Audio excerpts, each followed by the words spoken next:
Doctor Babasaheb Ambedkar यांच्या जयंतीनिमित्तानं मागील 23 वर्षांपासून डॉक्टर बी.आर. आंबेडकर फाउंडेशनच्या वतीनं पत्रकारिता क्षेत्र तसेच राजकीय, सामाजिक, शिक्षण व सांस्कृतिक, साहित्य, आरोग्य या क्षेत्रांमध्ये उल्लेखनीय कार्य करणाऱ्या मान्यवरांना पुरस्कार देऊन सन्मानित केलं जातं। या वर्षीच्या पुरस्काराची घोषणा फाउंडेशनचे अध्यक्ष बापूराव गजभारे आणि सचिन आकाश गजभारे यांनी केली आहे। फाउंडेशन नांदेड या आमच्या संस्थेच्या वतीने मागील 23 वर्षापासून समाजाच्या विविध अशा क्षेत्रात कार्य करणाऱ्या अनेक मान्यवरांना वेगवेगळे पुरस्कार देऊन आम्ही गौरव करीत असतो। पत्रकारिता क्षेत्रामध्ये मातोश्री कृष्णाबाई नागोराव गजभारे यांच्या स्मरणार्थ गेल्या 23 वर्षापासून कृष्णाई पुरस्कार, पत्रकारिता पुरस्कार आम्ही देत असतो।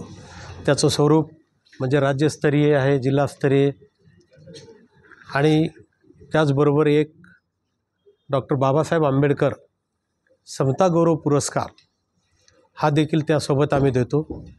त्यामध्ये मग शैक्षणिक असेल कार्य, आरोग्य असेल, सांस्कृतिक असेल, वेगवेगळ्या राजकीय, सामाजिक अशा क्षेत्रामध्ये ज्यांचं काम नावलौकिक आहे अशा व्यक्तीला आम्ही तो डॉक्टर बाबासाहेब आंबेडकरांच्या नावाने पुरस्कार देत असतो। आणि या पुरस्काराची परंपरा आम्ही मागच्या 23 वर्षापूर्वी सुरू केली। आतापर्यंत अनेक मान्यवरांना या पुरस्काराने गौरविण्यात आलेलं आहे। मग त्यामध्ये पत्रकार, मोठमोठ्या चॅनलचे पत्रकार आहेत, प्रिंट मीडियाचे पत्रकार आहेत आणि सामाजिक, राजकीय वेगवेगळ्या क्षेत्रातले मान्यवर यांचा आम्ही यथोचित गौरव केलेला आहे।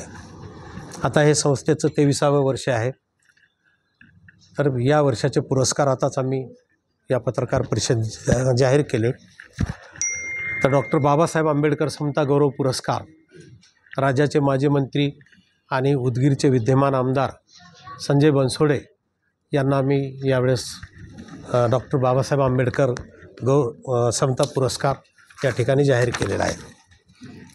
तसेच कृष्णाई पत्रकारिता पुरस्कार पत्रकार आणि सामाजिक क्षेत्रात काम करणारे आमचे मित्र, ज्यांचं नांदेड एज्युकेशन सोसायटीत कार्य आहे, कामगारांसाठीची त्यांचा लढा आहे, चळवळ आहे, पत्रकारितेत आहे, असे अनंतराव नागापूरकर यांचे चिरंजीव, मोठा वारसा मिळालेले प्रदीप नागापूरकर यांचं एक काम गेल्या 20-25 वर्षापासून आम्ही या शहरात बघतो। त्यांना यावर्षी आम्ही कृष्णाई पत्रकारिता पुरस्कार जाहीर केलेला आहे। तसेच दुसरे आमचे पुरस्कार प्राप्त मान्यवर राम तरटे या ठिकाणी उपस्थित आहेत। त्यांना आपण गेल्या 4-5 वर्षापासून पत्रकारितेसोबत त्यांचं दुसरं रूपसुद्धा आपल्यासमोर येत आहे। एक ग्रामीण कथाकार म्हणून ते वेगवेगळ्या महाविद्यालय असतील, शाळा असतील किंवा अनेक संस्थेतर्फे त्यांना नांदेड जिल्ह्यात नव्हे तर महाराष्ट्रभर त्यांना या ठिकाणी बोलवून त्यांचं ते ग्रामीण कथा त्यांच्या सगळ्या विद्यार्थ्यापुढे, सगळ्यांपुढे त्यांना मांडण्याचं या ठिकाणी संधी मिळत आहे। त्यांच्यामधला जो सुप्त गुण होता तो या निमित्ताने 5 वर्षापूर्वी पुढे आला आपल्या सगळ्यांच्या। तर राम तरटे यांना आम्ही कृष्णाई पुरस्कार यावर्षी दिलेला आहे। आणि एक विद्यार्थी पुरस्कार जो असतो, प्रज्ञावंत विद्यार्थी पुरस्कार, यावेळेस शीतल संतोष गोमस्कर आंबेडकर नगरची विद्यार्थिनी आहे, अतिशय गरीब कुटुंबातील, तिला यावर्षी प्रज्ञावंत विद्यार्थी पुरस्कार या ठिकाणी आम्ही दिलेला आहे। हां, ग्रामीणसाठी हाफिज ॲडव्होकेट आहेत, ते आता सध्या वकिली करतात, कंधार घडीवाले हे नाही, हाफिज घडीवाला म्हणून सगळ्यांनाच परिचित असलेलं नाव आहे, मोठा पत्रकार आहे, 30-35 वर्षापासूनची त्यांची पत्रकारिता आहे। त्यांना यावेळेस आम्ही ग्रामीणमधून त्यांना निवडलेलं आहे। अमरावती महानगरपालिकेच्या गेल्या 3 वर्षांपासून निवडणुका न झाल्यानं महानगरपालिकेवर प्रशासकीय राज असल्यानं झोन साफसफाई ठेका निघालाय। हा झोन साफसफाईचा ठेका पूर्णपणे मॅनेज असल्यामुळे अमरावती शहरातील प्रत्येक ठिकाणी कचऱ्याचे ढिगारे साचलेत। त्यामुळे शहरात सर्वत्र दुर्गंधी पसरली असून डासांचे प्रमाण सुद्धा वाढले। शहरातील काही भागांमध्ये तर नाले तुडुंब भरले असून नाले ओव्हरफ्लो झाल्यानं तेच दूषित पाणी रस्त्यावर येते। अमरावती महानगरपालिकेवर गेल्या 3 वर्षांपासून प्रशासक राज आहे। प्रशासनाचे यावर लक्ष नाहीये। नियमित घंटा गाडी येत नाही, त्यामुळे कचरा कुठे फेकायचा हा प्रश्न आता उपस्थित केला जातोय। माझं नाव परमेश्वर तुळशीरामजी वरठे, मी अमरावती येथील रहिवासी असून अमरावती महानगरपालिका आपल्या शहरामध्ये कुठल्याच प्रकारची कचऱ्याची नाल्या सफाईची व्यवस्था नाही। या दुर्व्यवस्थेमुळे संपूर्ण शहरात घाणीचे साम्राज्य पसरले असून रोगराई वाढत आहे। महानगरपालिकेची निवडणूक न झाल्यामुळे हा संपूर्ण भोंगळ कारभार चाललेला आहे। महानगरपालिका त्याचप्रमाणे जिल्हा परिषद यांची पण निवडणूक नाही। 2 ते 3 वर्षापासून कंटिन्यू निवडणूक नसल्यामुळे हा जिल्हा परिषद आणि महानगरपालिकेचा संपूर्ण भोंगळ कारभार चालला आहे।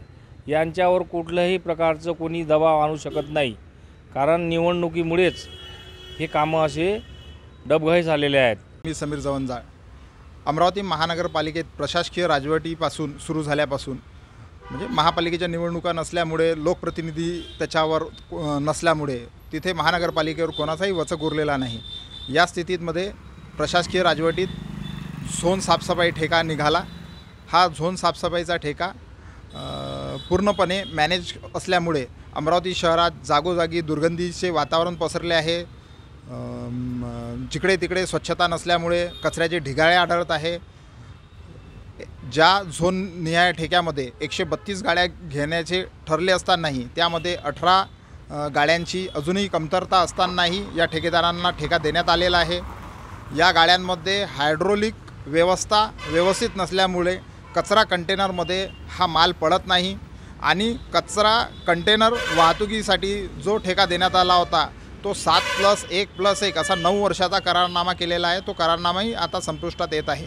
असं असतानासुद्धा आजही मनपावरचे प्रशासकीय आयुक्त हे कुठल्याही प्रकारचे यामध्ये कचरा साफसफाई करण्यात निष्कर फेल ठरलेले आहे, अशी सर्वोत्तम शहराची परिस्थिती आहे। शहरात घंटी कचरा गाडी 1 दिवस आड 2 दिवस आड चालू आहे।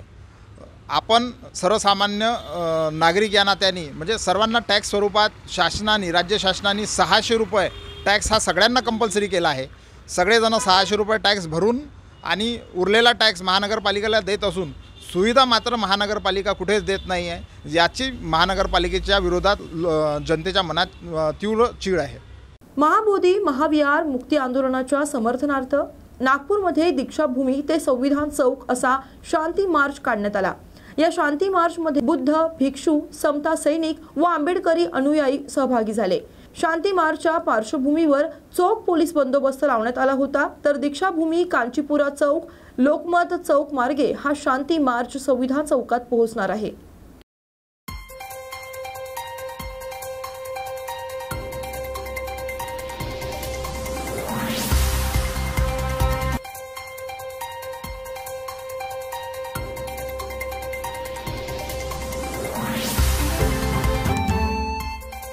प्राध्यापक राहुल मोल एक मोर्चेकरी आहे, एक बुद्धिस्ट माणूस आहे।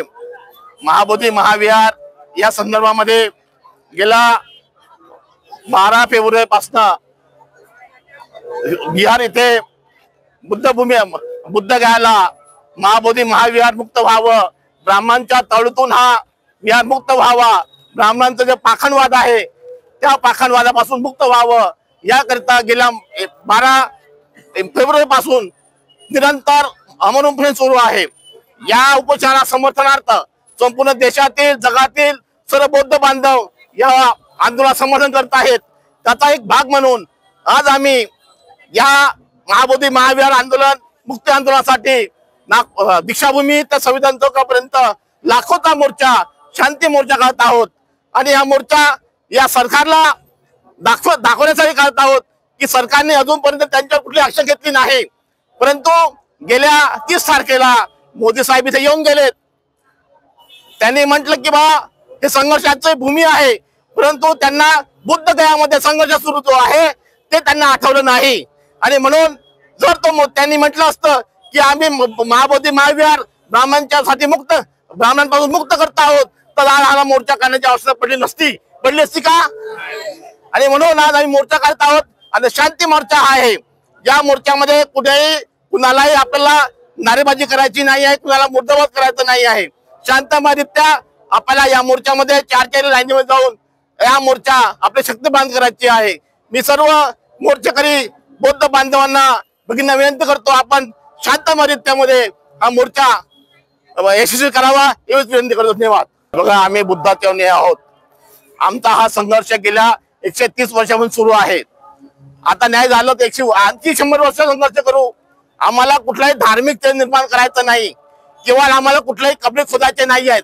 हा संपूर्ण जगच, हा संपूर्ण भारत बौद्धमय आहे आणि प्रत्येक ठिकाणी बौद्धांचे अवशेष आहेत.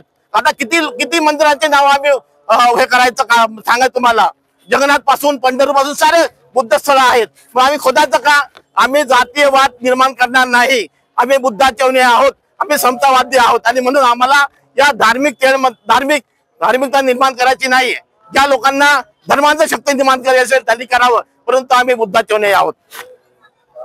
आधी वर्ण व्यवस्था रद्द करा, प्रथम हिंदू धर्मातील जातीवादाचा अंधार संपवा.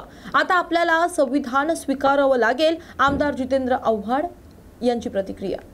सर, देश की राजनीति में आज केवल वक्फ बोर्ड पर ही चर्चा हो रही है, लोकसभा में भी उसी पर चर्चा हो रही है. और अरे उनकी चाहत ही है कि देश में सिर्फ इतनी ही चर्चा हो, बेरोजगारी पे मना हो, बढ़ते हुए महंगाई पे ना हो, रुपया जो गिर रहा है इंटरनेशनल मार्केट में और इंटरनेशनल मार्केट में हमारी जो लज्जा निकल रही है उसके ऊपर चर्चा ना हो.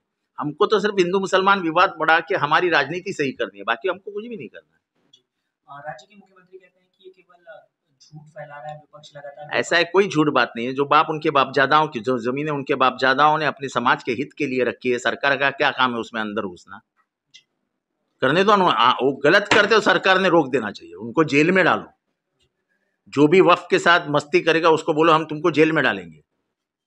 मैं दावे के साथ कहता है कि मुस्लिम समुदाय सरकार के साथ खड़ा रहेगा, क्योंकि सबको मालूम है वक्फ का मतलब क्या होता है. वक्फ का मतलब है दान, और वो समाज हित के लिए दान. उसमें सरकार का क्या है? बहुत सी जमीनों को लेकर वो कह रहे हैं कि ले ली गई थी, पहले से वहां पर छोड़ दी गई थी. कोई ले ली गई थी नहीं, कोई. ये तो ऐसा है कि मैं जमीनें बताता हूँ आपको. हमारे निजाम प्रांत महाराष्ट्र में था, जैसे पूरे भारत में था निजाम प्रांत, हैदराबाद से लेके औरंगाबाद तक. जैसे परभणी है, हिंगोली है, जालना है, नांदेड़ है, परभणी है, औरंगाबाद है, ये सब इलाके में ज़मीनें हैं. ये ज़मीनें निज़ाम की थी. ये निज़ाम की ज़मीनें वक्फ हो गई, तो हो गई. जैसे हुमायूं का मकबरा है दिल्ली में, वो हुमायूं का मकबरा है, आजू बाजू में 20 एकड़ ज़मीन है, वक्फ है. लाल किला है, लाल किला के आजू बाजू की ज़मीन वक्फ है. ताजमहल है, ताजमहल की आजू बाजू की ज़मीन वक्फ है. वो कोई ले नहीं सकता. कोई एक मुसलमान उस जमीन का मालिक नहीं है, वो समाज की जमीन है. और ये भ्रमित करने वाला विधान है रिज्जू जी का कि कल वो संसद को भी बोलेंगे वक्फ है. नहीं, ये वक्फ, रिज्जू जी आपके मालूमात के लिए मैं बताना चाहता हूँ, मुझे नहीं मालूम आपको कितने मालूमात है या नहीं है, कि ये जमीन अंग्रेजों के जमाने की जमीनें थी. जब अंग्रेजों ने यह संसद भवन बनाया, कोई पागल नहीं है जो वक्फ कहेगा उसको पागल खाने भेज दो. जो कहेगा ये वक्फ की जमीन है उसको भेज दो पागल खाने. क्यों खामो खां लोगों का दिमाग खराब कर रहे हो? ये सिर्फ और सिर्फ अपनी राजनीति के लिए, हिंदू मुसलमान करने के लिए कर रहे हैं, और इनका कोई इरादा नहीं है. और सब हिंदू मुसलमान से एक बात समझ आ रही है कि धीरेन्द्र शास्त्री नाम के एक पंडित हैं, इन्होंने हाल ही में अभी बयान दिया है. इनका कहना है कि हम हिंदू राष्ट्र बनाने के पहले कट्टर हिंदू पैदा करेंगे, कट्टर हिंदू बनाएंगे, और किसी मंडल की स्थापना करने की बात कर रहे हैं, और गांव-गांव में जाकर लोगों को कट्टर हिंदू बनाएंगे. क्या प्रतिक्रिया होगी? ऐसा है कि कट्टर हिंदू बनाएंगे, ठीक है, बनाने दो. पहले चतुर्वर्ण व्यवस्था खत्म करो. पहले इस हिंदू धर्म में जो अंधकार है, जो जाति व्यवस्था है, उसको चुनौती दे के वो ख़त्म करो, फिर हम बात करेंगे। लेकिन सर, भारत जैसे देश में जहां हम कहते हैं कि सर्वधर्म समभाव, ऐसे देश में इस हमें संविधान ही मान्य नहीं है। अभी हम सिर्फ संविधान की को लेकर तालियां बजाते हैं, पर हम संविधान को ख़त्म करने ही निकले हैं। हम संविधान को पैर के नीचे रख के कुचलना ही चाहते हैं। संविधान ने आर्टिकल 19 में कहा है राइट टू रिलीजन, जो फंडामेंटल राइट्स है, जो मूलभूत अधिकार है, उस फंडामेंटल राइट को ही हम इनकार कर रहे हैं, अभी रोकने की कोशिश कर रहे हैं। सरकार का काम ही नहीं है जो धर्म की व्यवस्था है उसके बीच में जाना। वक्फ बोर्ड में इंटरफेयर करने की क्या जरूरत पड़ गई?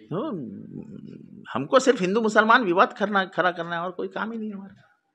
अनेक वर्षांपासून नांदेड जिल्हा मध्यवर्ती सहकारी बँक ही दरवर्षीप्रमाणे याही वर्षी बँक तोट्यामध्ये जात आहे का ही शंका नांदेडकरांना पडली होती, परंतु ही बँक 28 वर्षांनंतर मार्च अखेरही नफ्यात आली आहे।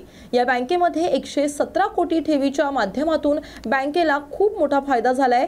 यावर्षी 57 कोटी एवढा फायदा बँकेला झालाय व येणाऱ्या काही दिवसांमध्ये जिल्हा मध्यवर्ती बँकेत भरती प्रक्रिया देखील पारदर्शकपणे पार पडेल असा विश्वास जिल्हा मध्यवर्ती सहकारी बँकेचे अध्यक्ष माजी खासदार भास्करराव पाटील यांनी खदगावकर यांनी व्यक्त केलाय। सर्वांना शुभेच्छा। अतिशय आनंदाची बातमी नांदेड जिल्हा मध्यवर्ती सहकारी बँकेच्या दृष्टीने 31 मार्च 2025ला आपली बँक कर्जमुक्त झालेली आहे आणि आमचा NPA ही 15% खाली आलेला आहे। ही फार मोठी प्रगती गेल्या 1-1.5 वर्षामध्ये आम्ही करू शकलो आणि यासाठी आम्हाला महाराष्ट्राच्या पातळीवर उपमुख्यमंत्री अजितदादा पवार, माजी मुख्यमंत्री अशोकरावजी चव्हाण, राज्याचे सहकार मंत्री बाळासाहेब पाटील बाबासाहेब यांचं सहकार्य मिळालं आणि आपल्या कंधारचे आमदार माननीय प्रतापराव पाटील यांनी सहकार्य केलं आणि आज आम्ही कर्जमुक्त झालेलो आहे। आम्हाला आता यावर्षी कर्मचारी भरतीची देखील परवानगी राज्य शासनाने दिलेली आहे। आम्हाला डिपॉझिट वाढलेले आहेत 117 कोटींनी, भागभांडवल वाढलेलं आहे, शेतकऱ्यांना कर्ज वाटप जास्तीचं झालेलं आहे। सर्वच पॅरामीटरमध्ये आपली बँक आता मराठवाड्यामध्ये नंबर 2ची बँक आहे। लातूर नंबर 1 आणि नंबर 2मध्ये आमची नांदेड जिल्ह्यामध्येवरची बँक आहे। यामध्ये आता आम्हाला कर्मचारी भरतीची फार मोठी अडचण होती, आमच्याकडे स्टाफ कमी आहे। 170 लोकांवर आम्ही ही बँक चालवतो। राज्य शासनानं आम्हाला कर्मचारी भरतीची देखील परवानगी दिली। येणाऱ्या 2 महिन्यामध्ये तेही प्रक्रिया पूर्ण होईल। आमच्या जे 63 शाखा आहेत बँकेच्या, त्यापैकी 59 शाखा या प्रॉफिटमध्ये आलेल्या आहेत आणि आपली बँक ही प्रॉफिटमध्ये आली। म्हणून मुद्दाम आज सर्व पत्रकार मित्राला आपण या ठिकाणी बोलवलं होतं। मी आमच्या बँकेच्या सर्व सभासदांनाही शुभेच्छा देतो।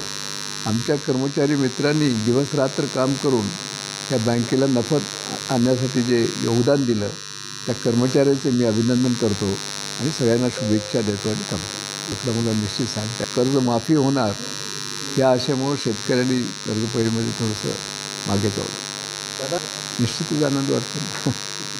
ऐकून घ्या ना, मी तुम्हाला मागे म्हणालो मी 1989मध्ये पहिल्यांदा या बँकेचा चेअरमन झालो। 89मध्ये त्यावेळेसची आपण बॅलन्स शीट काढून बघा, बँक प्रॉफिटमध्ये होती। आपण शाखा काढल्या, एक्सपान्शन केलं, कर्मचारी भरती केली। मग मी 91मध्ये मंत्री झालो, बँकेचे अध्यक्ष व्हायचा राजीनामा दिला। दुसरे बँकेचे काही लोक अध्यक्ष होते, त्यामध्ये काही अनियमितता झाली, त्याच्या विस्तारात मी जात नाही, आपल्याला ती बॅलन्स शीट सांगेल तुम्हाला। आता मी म्हणाल्याप्रमाणे राजकीय क्षेत्रामध्ये काम करत असताना टीकाटिप्पणीला सामोरं जावं लागतं आणि प्रत्येक टीकाटिप्पणीचं उत्तर देणं शक्य नसतं तुम्हाला तिथे, म्हणून आपण त्याचं कधीही फार मी त्याला प्रत्युत्तर द्यायचा मी प्रयत्न केला नाही। पण जेव्हा मला 1.5 वर्षापूर्वी अशोकरावजीनं या बँकेचं चेअरमन केलं त्यावेळेस मी ठरवलं होतं की आपण ही बँक प्रॉफिटमध्ये आणू। आपलं जे काही प्रयत्न करणं आपलं काम आहे। आम्हाला शासनाचं सहकार्य मिळालं, संचालक मंडळाचं सहकार्य मिळालं, कर्मचाऱ्याचं सहकार्य मिळालं म्हणून आपण हे करू शकतो. आता आपण मी फार लहान पडतो, ते मुख्यमंत्र्याचा विषय आहे, मी त्याच्यावर मी कसं सांगू, भाष्य करू. मिळाली पाहिजे. नाही, मी शेतकरी आहे, मिळाली पाहिजे असंच वाटते मला. हे पहा, शेतकरी अडचणीत असताना निसर्गाचं त्याच्यावर जेव्हा हे होतो, संकट येतात, त्या काळामध्ये शेतकऱ्याला मदत केलीच पाहिजे आणि शासनही करेल असा विश्वास आहे. ओके. बुलढाणा जिल्हाधिकारी कार्यालयात चिखली तालुक्यातील मोहदरी येथील एका शेतकऱ्याची जमीन ब्राह्मणवाडा लघु सिंचन प्रकल्पासाठी शासनाने भूसंपादित केली होती. मात्र शासनाकडून शेतकऱ्याला अपेक्षित मोबदला मिळाला नव्हता. पीडित शेतकऱ्यानं प्रकरण 1998 मध्ये न्यायालयात दखल केली होती. 13 जुलै 2012 रोजी या प्रकरणी न्यायालयानं शेतकऱ्याला मोबदला देण्याचे निर्देश शासनाला दिले. मदतीचा एक टप्पा शेतकऱ्याला 2014 मध्ये मिळाला होता. मात्र अद्यापही शेतकऱ्याची शासनाकडे 82,493 एवढी रक्कम बाकी होती. मात्र 10 वर्ष उलटून देखील मोबदला न मिळाल्याने न्यायालयानं ब्राह्मणवाडा लघुसिंचन प्रकल्पाचे भूसंपादन अधिकारी आणि जिल्हाधिकाऱ्यांची खुर्ची व फर्निचर साहित्य जप्त करण्याचे आदेश दिले होते. त्यानुसार ॲडव्होकेट राहुल दाभाडे आणि पीडित शेतकरी मालमत्ता जप्तीसाठी जिल्हाधिकारी कार्यालयात आल्यानंतर एकच खळबळ उडाली. आज दिनांक 2/4/2025 रोजी माननीय विद्यमान न्यायालय दिवाणी न्यायाधीश वरिष्ठ स्तर यांच्या आदेशानुसार भूसंपादन प्रकरणातील डिक्री होल्डर चंद्रभागा फुलचंद उत्पुरे यांची वाढीव रक्कम व त्याचप्रमाणे व्याजासकटची रक्कम वसूल करण्यासाठी आज रोजी जिल्हाधिकारी कार्यालयात व लघु सिंचन प्रकल्प अधिकारी कार्यालय बुलढाणा येथे आलो असता या ठिकाणी ब्राह्मणवाडा शिवारातील माझे पक्षकाराची 1 हेक्टर 1 आर शेतजमीन ही भूसंपादित करण्यात आली होती 1998 मध्ये. 1998 पासून तो निकाल लागायला 14 वर्ष 4 महिने 7 दिवस लागले. त्यानंतर त्याला जी रक्कम मिळायला पाहिजे होती 40,890 रुपये, तर ती रक्कम मिळवण्यासाठी त्याला आजपर्यंत म्हणजे एकूण 25 वर्ष कष्टा कावाव्या लागल्या. कारण यामधली रक्कम फक्त 40,890 रुपये 5/5/2015 रोजी जमा केली होती. 5/5/2015 ते आज दिनांक 2/4/2024 रोजीपर्यंत 82,493 रुपये घेणे बाकी असताना आज तागायत लघु सिंचन प्रकल्प अधिकारी यांनी कुठलीच कारवाई न केल्या कारणाने विद्यमान न्यायालयाच्या आदेशाप्रमाणे जप्ती वॉरंट घेऊन या ठिकाणी आले असता संबंधित पदाधिकाऱ्यांनी अधिकाऱ्यांचा या ठिकाणी धावपळ झाली. त्यांना ब्राह्मणवाडा टँकच माहिती नाही, कोणत्या प्रकल्पात आहे हेही माहिती नाही, त्यांच्याजवळ प्रकल्पाची कागदे अर्धवट आहे. असे असताना सुद्धा मी स्वतःहून त्यांना अवॉर्डची नक्कल काय आणि निकालाची प्रत दिली. त्यानंतर या प्रकरणाला कुठे वळण चांगले मिळाले आणि यानंतर माननीय कार्यकारी अधिकारी धन व पुनर्वसन विभाग जीवगाव प्रकल्पाचे मेतकर साहेब यांना कळविण्यात आले व विशेष भूसंपादन अधिकारी लसिका म्हणजे कामे विभागातील अधिकाऱ्यांना कळविण्यात आले की यांची रक्कम जी आहे ती 10/4/2025 पर्यंत विद्यमान न्यायालयात जमा करावी, अन्यथा पुढच्या तारखेला कलेक्टर साहेब आणि भूसंपादन अधिकारी यांची खुर्ची जप्त करण्यात येईल. त्याचप्रकारे इतर कायदेशीर कारवाई करण्यात येईल. 30 मार्चच्या रात्री प्रशासनाची परवानगी न घेता कोल्हापुरातील पट्टण कोडोलीच्या चौकामध्ये छत्रपती शिवाजी महाराज यांचा पुतळा बसवण्यात आला. हिंदुत्ववादी संघटनांकडून छत्रपती शिवाजी महाराजांचा बसवलेला पुतळा हटवण्यास आता तीव्र विरोध केला जातोय. कागदपत्रांची पूर्तता केल्यानंतरच हा पुतळा पुन्हा खुला करणार असल्याचं उपमुख्यमंत्री एकनाथ शिंदे यांनी आदेश दिलेत. पट्टण कोडोली गावामध्ये पाडव्याच्या मुहूर्तावर छत्रपती शिवाजी महाराजांची मूर्तीची प्राणप्रतिष्ठापना करण्यात आली. त्याला प्रशासनाचा विरोध, कारण आमच्याकडे परवानगी नाही असं त्यांनी कारण सांगितलं आणि विरोध केला.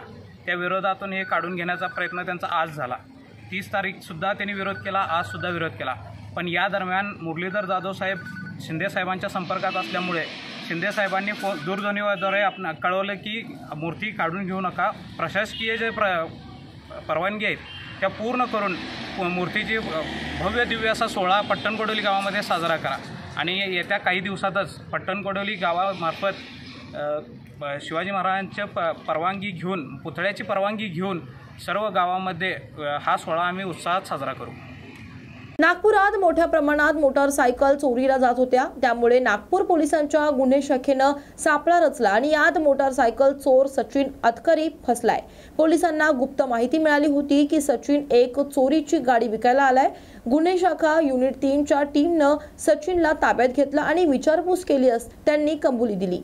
10 ते 12 गाड्या त्यानं चोरल्यात आणि या गाड्यांना वेगवेगळ्या ठिकाणी लपवल्या होत्या. पोलिसांनी सर्व गाड्या ताब्यात घेतल्या असून पुढील तपास पोलीस करत आहेत. आम्हाला आज माहिती मिळाली होती की सचिन अतकरी हा चोरीची गाडी विकण्याच्या तयारीत आहे. त्या अनुषंगाने मी ट्रॅप लावला व त्याला मालधक्का पोलीस स्टेशन गणेशपेठच्या हद्दीमध्ये आम्ही पकडलं. त्याच्याजवळ एक ॲक्टिवा गाडी होती. त्यावर त्यास विचारलं असं त्यांनी स्वतःची गाडी चोरीची असल्याचे सांगितले. शहानिशा केला असं नमूद गाडीबाबत गणेशपेठ पोलीस स्टेशनला गुन्हा दाखल होता. त्याची डिक्की चेक केली असता त्यामध्ये अशा बऱ्याचशा चाब्या आढळून आल्या. त्याबाबत त्याला विचारपूस केली असं त्याने सांगितले की मी इतरही गाड्या चोरलेल्या आहे व वेगवेगळ्या 2 ठिकाणी मी सदरच्या गाड्या ठेवलेल्या आहे. तर त्या अनुषंगाने त्या ठिकाणाहून आम्ही त्याच्या जवळपास अजून 11 गाड्या म्हणजे 1 + 11 एकूण 12 गाड्या आम्ही त्याच्याकडनं रिकव्हर केलेल्या आहेत. सगळ्यांचे वेगवेगळ्या पोलीस स्टेशनला गुन्हे दाखल आहेत. पुढील तपास चालू आहे. आरोपी जो आहे तो जुनाच आहे. त्याच्यावर याच्या अगोदर वाहन चोरीचे 3 गुन्हे दाखल आहेत. जवळपास 10 लाखाचा मुद्देमाल हस्तगत करण्यात आलेला आहे. आमचे माननीय डिटेक्शन श्री माकणकर साहेब, ACP श्री पाटील साहेब, आमचे PSI काटोके आणि आमची टीम सर्वांनी याच्यात परिश्रम घेतलेले आहेत व नमूदचा गुन्हा उघडकीस आणलेला आहे.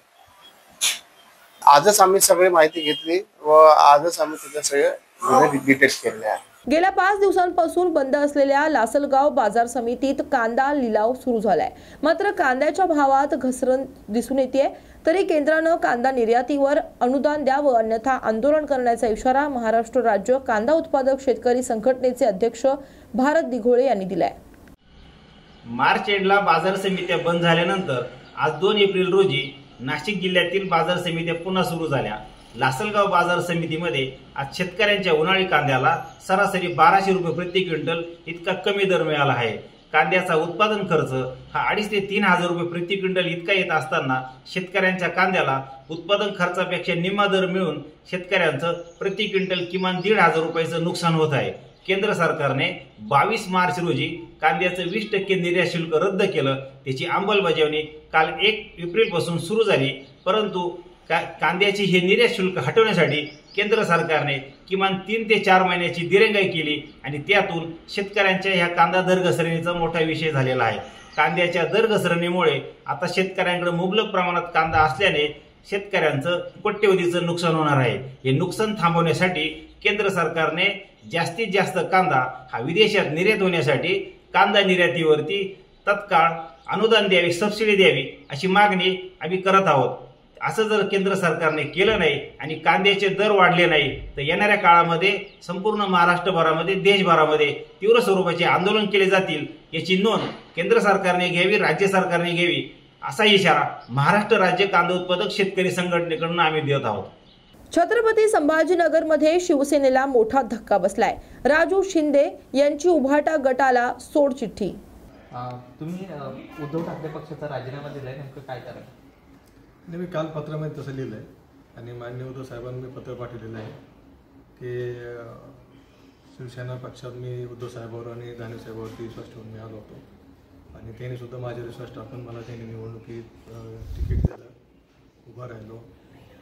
चांगल्या पद्धतीनं सर्वांनी मेहनत केली. खालच्या सर्व पदाधिकाऱ्यांनी, शिवसैनिकांनी, कार्यकर्त्यांनी, माझ्या मित्रांनी, सहकाऱ्यांनी माझ्यासोबत आलेले आणि मतदारांनी पण भरभरून मतदान आपल्याला दिलं.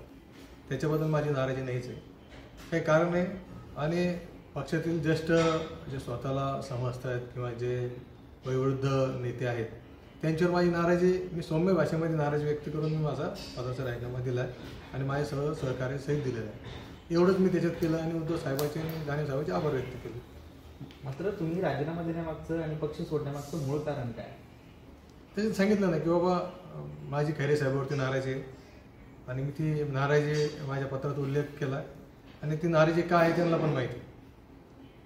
पण जे शिवसैनिक आहे तुमच्यावर एवढा विश्वास टाकून त्यांनी लाखभर मतं तुम्हाला दिली, तर त्या लोकांना तुमच्या खऱ्या नाराजीचं नेमकं कारण अपेक्षित आहे, तर तुम्ही असं उघडपणे का बोलत नाही? नाही, कसं आहे, आता ते एवढे ज्येष्ठ आहे, सिनियर आहे, वयोवृद्ध आहे, त्यांच्याबद्दल काही गोष्टी नाही बोललेले बरं आहे, त्याच्यामुळे ते बोललो नाही. आणि ते जर बोलत असतील तर मग त्याचं उत्तर मला द्यावं लागेल.